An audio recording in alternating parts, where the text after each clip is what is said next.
Shri Krishna. The cousin રસોઈમાં બધાનું સ્વાગત છે.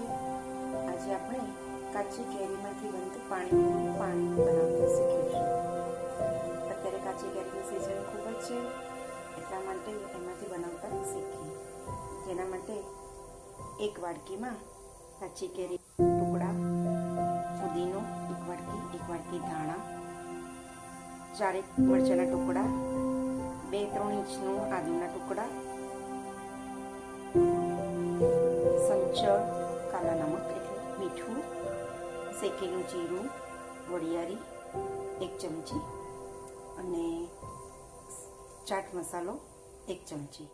આ દરેક વસ્તુને મિક્સરમાં નાખી અને વાટી લઈશું. અને વાટતી વખતે બરફના થોડા ટુકડા પણ નાખવા, જેથી પાણીનો કલર એવો ને એવો જ રહે, ગ્રીન ને ગ્રીન.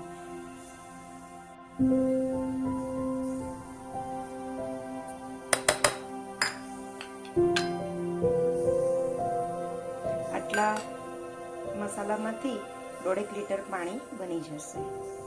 જો તમારે ગળ્યું પાણી કરવું હોય તો આમાં ગોળ આંબલીનું પાણી બનાવી અને એમાં આ જ મસાલો થોડો ઓછા પ્રમાણમાં નાખી દેવો, જેથી ગળ્યું પાણી પણ બની જશે. મિક્સરમાં ફેરવવાથી આવો કલર આવે છે. એને પછી પાણીમાં બધું એડ કરી દેવું પડે.